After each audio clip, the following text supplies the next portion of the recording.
Information, where unknown forces strike the edge of ecology.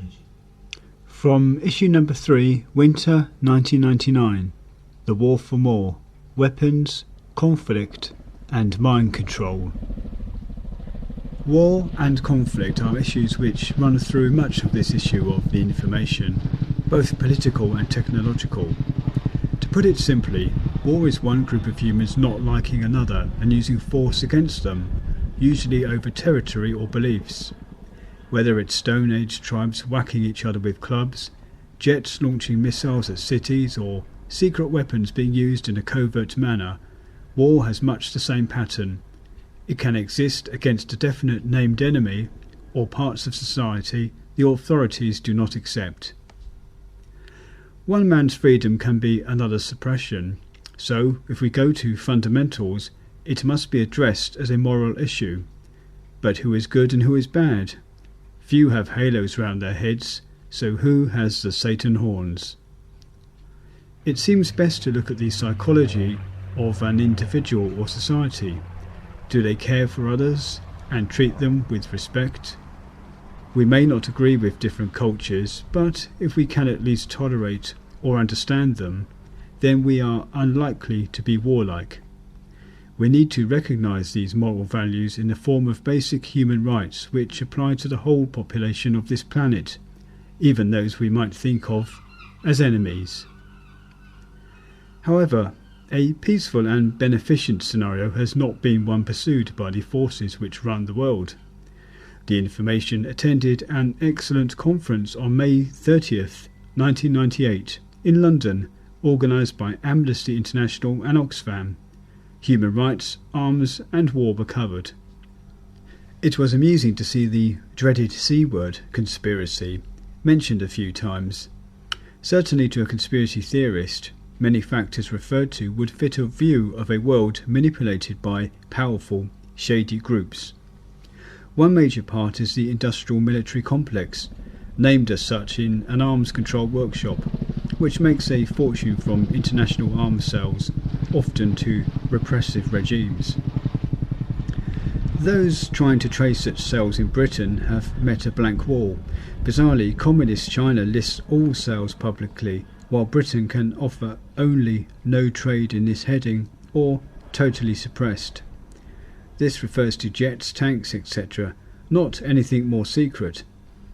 It is also stated information on small arms, such as pistols and rifles, can only be given at disproportionate cost, i.e., it would keep the civil service too busy to provide them. A government computer, Eclipse, malfunctioned when information was requested, leading to thoughts of a cover-up. Some major advances are trailed in the press, however. The Guardian, Wednesday, July 29, 1998, showed the electric-powered trimaran stealth ship of the future, with long-range and radar infrared shielding. Sleight of hand. The arms trade has many tricks it can use to further muddy the picture. The cutout is a deal made through a third party, which then becomes untraceable and thus secret. Seemingly innocent spares may also be exported, but built into weapons in another country and then sold on to an aggressor. There are various shady manoeuvres between public and private sectors. For example, the Government Export Sales Organisation has accepted seconded personnel from private industry, but then de-seconded them back to private firms, so they have a spurious government authority which massages the morality of a deal. There is also a big trade in weapons personnel, training and expertise. The needs of commercial confidentiality override public information on whether such weapons include, for example, torture equipment. So is the answer to chuck in all weapons? I don't think so. There is a legitimate need for defence, but it should be seen as a necessary evil, not an opportunity for a quick buck. Respect for life on this planet would lead to such an approach. International human rights legislation could be a way forward, although it is vital not to oversimplify the issues, and we do not want a global government established on the back of a moral crusade. It could only be over-centralised and, according to the New World Order conspiracy theories, in truth of malicious intent. As with Europe, there is both good and bad in such an approach, but is the good a mere sweetener towards centralised power, or something worthwhile? Perhaps anything good is worth having, since we may be even more powerless otherwise. Europe is introducing its own Human Rights Act which, while imperfect, should establish a basic minimum, a platform, not a ceiling of attainment. Such rights spark complex issues which we'll examine briefly. Britain till now has been one of the most centralised governments in the world and tends to see rights as a law and order criminal justice issue, i.e., do you have the right to do this? Such an approach can cause social exclusion and an enemy within which can be blamed for society's ills, the unemployed, disabled, young, etc. Vandalism and graffiti become a kind of alternative expression which, while regrettable, is best understood as an illness of society than an evil act. Graffiti is no more gaudy and intrusive than a million corporate logos and advertisements, and no one's selling anything. The much quoted "no rights without responsibilities" phrase is an example of verbal mind control. We've used it ourselves. It's actually pretty meaningless because if a right is a right, it has no relation to anything. We say we have the right to trash the planet, but do it in a responsible way, which is nonsense. Such a view also sheds light on animal rights. Do animals have responsibilities? Not in human terms, but they still have rights. The phrase leads to fast-track justice and punishment with little thought to the cause of conflict. It also offers the rich a deserving poor approach to top-down charitable works. In truth, many of the rights we say we have, with responsibility, we should not have at all, while the most basic, which should ask no concessions, are denied. The fact that you haven't been aborted before birth must mean the world accepts you as valid. Therefore you must have the basic right to clean air, food and shelter. No fudging on pollution control, genetically modified organisms and privatised water monopolies can hide this, only confuse our vision. Even enemies might support basic rights, they need them too. Different groups define rights in their own terms. According to Professor Conor Gertie, lawyers might see them as something in the document. Philosophers, a trump card to further society. Campaigners, a means to an end. The truth is more fundamental. They are a recognition of human dignity which, if recognised, would throw a very different light on world conflict. It is also vital the establishment cannot cherry-pick those rights, which best fit their agendas. Conflict and calm. Damage to the social and environmental fabric of the world not caused by natural disasters has to be man-made. So it follows that, if one group of humans does not like what the other group is doing, conflicts will arise. These can be in the form of wars, discrimination, sanctions, protests. But to the powers that be, the controllers who wish to win and retain power, such situations are a nuisance. How much better if a docile population merely conceded to their demands? Some form of social or mind control would be the logical invention. How do we define mind control? Obviously, any kind of influence over somebody else, particularly moving them from their natural inclinations, is a form of mind control. We will be publishing a booklet on this soon called The Cult of Compromise, explaining how advertising, legislation and discrimination all play a part. Well, we're still waiting for that to come out. There are also other technological means which fit the definition more literally. However, all forms of mind control are part of the same agenda to create an elitist technocratic society based on concentrations of industrial, media and political power into the hands of a relatively small number. This is known, unofficially, as the New World Order. The controllers have been defined in several ways, but are sometimes called the Brotherhood or Illuminati. They are by no means a coherent group, perhaps having conflicts of interests themselves. Big Brother. George Orwell's seminal dystopia, 1984, has been quoted times beyond number as a study of a future totalitarian regime. The overt repression in the story can be seen as satirical given what is becoming known about the actual scenario. The information's favourite TV programme, For the Love of, featured the Big Brother subject on Monday, April 6, Channel 4. Guest Tim Riffat explained his findings on microwave weapons, while Tim Matthews added the secret flying saucer angle, accused of triviality by healer Ivan Fraser, and being a plant. There is a complex web here which takes time to unravel. Last issue we explained how Matthews' real name was Heppel, and have since received the following news in a letter. Apparently he is writing a book about how Nazi World War II scientists invented flying saucers, to be published by Blandford this year or next. My opinion is that Heppel is acting as a smokescreen for something else. Everyone starts looking his way because they are meant to, and meanwhile something else much more important is going on. Larry O'Hara wrote to the Blandford publisher, warning them they were on dodgy ground, aspects of Holocaust revisionism, Nazi apologetics, but did not get a satisfactory reply. Personally, I think MI5 are sponsoring Heppel's book. There are various other theories about what is going on. One, it is a spoiler operation against UFO enthusiasts. Heppel is trying to stimulate interest in fascism, or the better to get them branded as extremists, and so justify yet more state surveillance, psyops against them, etc. Also encouraging UFO people to break into military bases, a similar act of agent provocateurism. Nazis in the UFO world, more state repression, like extremist politics on the internet, justifying censorship. Make no mistake, if Heppel is involved in the UFO scene, 1, he intends to wreck it, 2, the secret state are involved in some way. So if Heppel was trying to hijack For the Love Of, the question has to be why? What else was said? Well, Tim Riffat offered much chilling information on microwave weapons being used, not on some distant battlefield, but here, now, among us.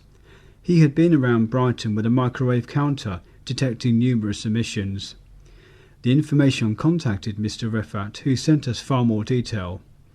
First, while the radiation dangers of mobile phones have been mentioned in the media, and screens are available, the levels of radiation they emit are far higher, in fact could be used as a lethal weapon to kill the user, should a certain level of signal be broadcast. Vodafone, 847 MHz at over 100 milliwatts per centimetre squared, which is 20 times the danger level for microwave ovens. Even safe phones have been shown to cause cancer in mice. Forget those wonderful lifestyle ads, chug the damn thing away. As for mind control, all phones can transmit ELF, extremely low frequency signals. These cannot be heard consciously by the listener, but mimic our brainwaves and thus affect behaviour. According to Riffat, people around these microwave transmitters are turned into submissive zombies who cannot think clearly, become depressed, apathetic and want to lounge around all day doing nothing. Could this explain Brighton's slacker image? No joke. Riffat has monitored large amounts of ELF transmissions here, but had his microwave frequency counter confiscated by the police shortly after For the Love Of was made, February 1998. Is Brighton the testing ground for a secret state mind control program? The evidence is worrying when we learn such frequency counters, such as the Watson FC128, have all been bought up by the government, with only modified versions now available for purchase. The information can corroborate some of this with two findings. Research assistant Paul Dixon is a radio buff, but has found that the cost of civilian scanners, i.e. advanced multiband radios, has been jacked up by 50% in the last few months to discourage purchase. The shortwave band on common transmitters has also been banned on new sets. We also attended a fascinating talk by Peter Howell, an ex-BBC Radiophonic Workshop employee during the Brighton Festival. Howell used to create sound effects for Doctor Who and revealed one trick they played on sound engineers. Ultra-low frequency sounds known as subsonics could be sent through a normal speaker, driving the needle into the red while nothing could be heard. Great fun, but could these signals affect the mind? An article in the Daily Mail, Wednesday, June 24, 1998, revealed an experimental acoustic cannon with non-lethal crowd control as its aim, being developed by the US Army Armament Research Development and Engineering Center. It can be used to subdue crowds up to 110 yards away by firing sound waves 10 times that of a rock concert. According to Jane's Defense Weekly, it makes it feel like your insides are tossing about all over the place. If this is public, what isn't? Rifat concludes, it is obvious that a total policing of the population by means of UHF, VHF and microwave EM radiation, among others, is being used to keep the UK population in a docile and submissive mental state. Subversives are habitually targeted with microwaves to drive them mad or make them fatally ill. Think till it hurts. Psi warfare is another branch of secret defence assault which uses the latent power of the mind as a tactical weapon. While many listeners may accept hidden technology, is it too much to believe in psi warfare? To do so, we first have to accept that extrasensory perception and psychic powers are not fairy tale stuff. If we can go so far, then it figures that they can be used for good or ill. But it is a fact that both the USA and Russia have spent millions on secret psi warfare programs, developing abilities such as remote viewing, a kind of applied astral projection, and telekinesis, moving or affecting objects. The malign or oppressive use of such abilities is about as far from human rights as you can get. But Britain, as a supposed democracy, cannot use the overt Orwellian techniques.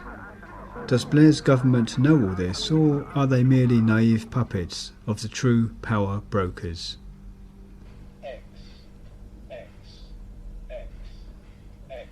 The X Game.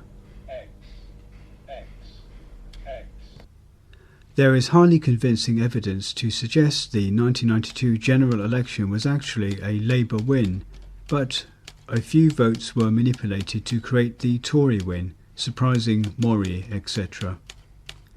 Ken Livingstone once wrote a book called If Voting Changed Anything, They'd Abolish It. The Tories were returned in 1992, allowing them to continue their right-wing policies of CJA, JSA, privatisation, DBFO roads, etc. But did they really win? Analysis of the 1992 results shows the Tory majority was 21 seats, one on only 11 marginal constituencies. In total, these turned on just 1,241 votes, about 100 votes each. This small number of votes could easily be faked, though this would indicate a higher turnout. Analysis of marginals won by a low Tory swing has revealed an average 81.4% turnout, over a national average of 77.7%. Labour marginal wins, however, still only had an average 78.8% turnout. It seems possible that MI5 were given the job to swing the election, which every exit poll said should have been a Labour win.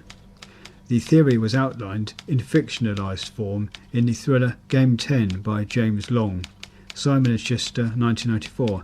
The ISBN number is 06717180888. This could have been done by covert tampering of ballot boxes, but given the reference numbers, such a tactic might be detectable. Could mind control technology be used to influence voters? Given these figures, the effect need only have been quite small to work. Obviously, a large Labour vote could not be suppressed in such a way, but then how different are Labour and the Tories now? If we go crazy on conspiracy theories, it was handy how the moderate Labour leader John Smith subsequently died, allowing the more right-wing, groomed Tony Blair into power. Given Labour fudges and U-turns since then, could New Labour literally be not Labour at all, but the puppet of a covert power elite, part of the New World Order? I would not claim John Smith was assassinated. What I would say is, given the apparent power of psi warfare and secret weaponry, it would be possible to induce heart seizure at will. MK Ultra. MK-Ultra was the name of a top-secret joint CIA-British Special Intelligence Service SIS mind control project of the 1950s. In 1953, Dr. Frank Olson, who had worked on the project but had allegedly become sickened by the Nazi-style human experiments it involved, committed suicide. Now, in 1998, his son is trying to prove in court that this was a CIA murder. Part of MK-Ultra tried to make subjects assassinate close colleagues after being fed drugs through cocktails, etc. Some work was done by Dr. Olson at Porton Down and an intelligence facility in Sussex. If workable, such a technique could be used against anyone troublesome, such as Diana, by mind-controlling her drunk driver to crash. Sick biology. The existence of another range of weaponry was revealed in BBC TV's Panorama of Monday, July 13, 1998. According to a dissident scientist, the Soviet biological weapons program is still up and running in Siberia. One scientist was accidentally injected with what became known as variant Ustinov and died after 2 weeks of agony, literally sweating blood. Such weapons could wipe out human populations but leave infrastructure intact and are highly cost-effective compared to nuclear technology. London, for example, could have been cluster-bombed from the air with anthrax plague or smallpox, taking us back to the Middle Ages. A 15-mile spray with prevailing winds could wipe out 60% of the city's population. 80 Russian scientists died when an experimental strain contaminated a research base.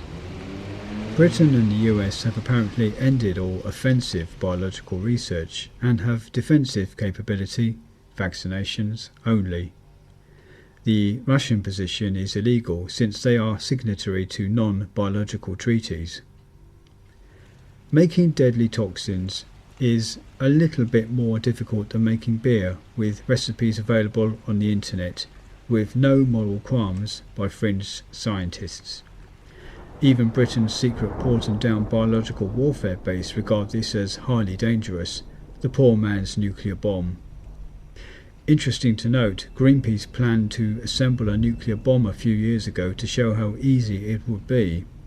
The group dropped the plan, feeling its reputation would be harmed. An even more troubling aspect is the use of genetic engineering to modify and merge existing viruses. It could be possible to make selective viruses which only attack certain racial groups or lay dormant for years. Such weapons would make Hitler-style holocausts look amateurish. The information where unknown forces strike the edge of ecology.